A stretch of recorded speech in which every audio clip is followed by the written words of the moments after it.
ये कहानी एक ऐसे बूढ़े हस्बैंड के ऊपर आधारित है जिसकी जवान पत्नी उससे संतुष्ट नहीं हो पाती और वो अपनी इसी कमी को पूरा करने के लिए किसी और से घबाघब करती है। आगे उसकी लाइफ में क्या होता है वो हम आज की इस एक्सप्लेनेशन में देखने वाले हैं। आज मैं जिस मूवी को एक्सप्लेन करने वाला हूँ इस मूवी का नाम है द की और ये मूवी 1983 में रिलीज हुई थी। मूवी के स्टार्टिंग सीन में हम एक रिटायर्ड टीचर को देखते हैं जिसका नाम नोवी है। नोवी अपनी वाइफ टेरेसा को एक पार्टी में लेके जाता है और वहाँ जाने के बाद पार्टी में सब लोग इन्हें ही देख रहे थे क्योंकि इन दोनों के बीच में एज का बहुत बड़ा डिफरेंस था। लेकिन ये दोनों हमेशा मिलकर दुनियादारी के हर एक बात को इग्नोर करते थे। पार्टी में जाने के बाद टेरेसा एक दूसरे बंदे के साथ डांस करने लगती है और ये देखने के बाद नोवी के नुन्नू में आग लग जाती है। जिसके बाद नोवी जाके दारू की बोतल लाके दारू पीता है और उसके बाद वो खुद जाके टेरेसा के साथ डांस करने लगता है। पार्टी खत्म होने के बाद ये दोनों वापस से घर पे आते हैं और वहाँ नोवी बिना कुछ आगे पीछे देखे उसके साथ घबाघब करने लगता है। लेकिन अब नोवी के स्पाइडरमैन में वो पहले वाला दम नहीं था और उसका नुन्नू बहुत जल्दी शांत हो जाता है। जिसके बाद वो नाराज होकर एक दूसरे कमरे में जाके एक डायरी निकाल के अपनी दिल की बात उसमें लिखने लगता है और नोवी उस डायरी में लिखता है कि भले ही मैं तुम्हें संतुष्ट ना कर पाऊं लेकिन मेरे दिल में हमेशा तुम्हारे लिए बहुत ज्यादा प्यार है और मेरे दिल में तुम्हारे लिए इतना प्यार है जिसे मैं स्पाइडरमैन की लंबाई से नहीं माप सकता।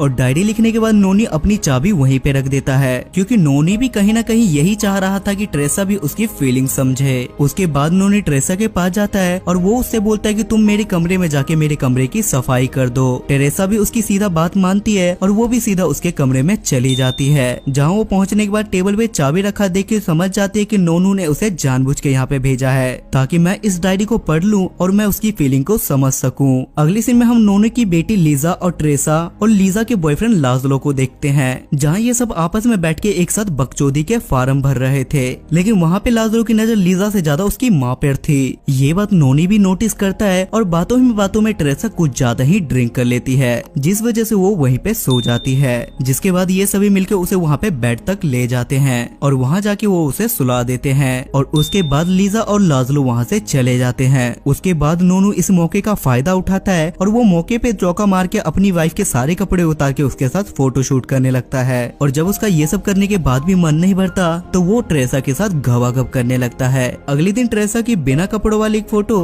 नोनू लाजलो के पास लेके जाता है क्योंकि उसका एक फोटोग्राफर का काम था। अब लाजलो पहले से ट्रेसा पे गंदी निगाहों से डोरे डाल रहा था जिस वजह से वो लालच में आके इस काम को करने के लिए तैयार हो जाता है। इसके कुछ दिन बाद लीजा ट्रेसा के पास आके सीधा लड़ने लगती है जिस वजह से इन दोनों के बीच में बहस हो जाती है और लीजा अपनी माँ से बोलती है कि आपने मेरे बॉयफ्रेंड को मुझसे छीन लिया है और आपका चक्कर लाजलो के साथ चल रहा है क्योंकि मैंने उसके पास आपकी नंगी फोटोज देखी है। जिस पे ट्रेसा बोलती है कि शायद उस दिन बेहोशी के हालत में लाजलो ने मेरी फोटोज क्लिक कर ली होगी या फिर नोनी ने ऐसा किया होगा। ये सुनने के बाद लीजा का भी गुस्सा थोड़ा सा शांत होता है और ये अपना पूरा गुस्सा खत्म करने के लिए शॉपिंग पे जाते हैं जहाँ लाजलो पहले से ही था और इन दोनों को देखने के बाद लाजलो इन दोनों के पास आ जाता है और लीजा बातों ही बातों में भूल चुकी थी कि लाजलो ने आखिर क्या किया था जिस वजह से लीजा लाजलो और ट्रेसा को वहीं पे छोड़ के चली जाती है। जिसके बाद ये दोनों प्यार मोहब्बत की बातें करने लगते हैं और एक दूसरे के काफी ज्यादा करीब आ जाते हैं। रात को हम ट्रेसा को डायरी लिखते हुए देखते हैं जिसमें वो अपने और लाजलो के बारे में लिख रही थी। इसके कुछ दिन बाद लीजा, नोनी, लाजलो और ट्रेसा एक साथ एक बीच पर जाते हैं जहाँ लाजलो ट्रेसा की काफी ज्यादा फोटोज क्लिक करता है। लेकिन जैसे ही लाजलो और ट्रेसा एक साथ अकेले होते हैं तो ये दोनों होटल रूम में जाके पलंग तोड़ घबाघब करने लगते हैं और ये सब होने के बाद मानो तो ट्रेसा की जिंदगी पूरी तरीके से बदल ही गई हो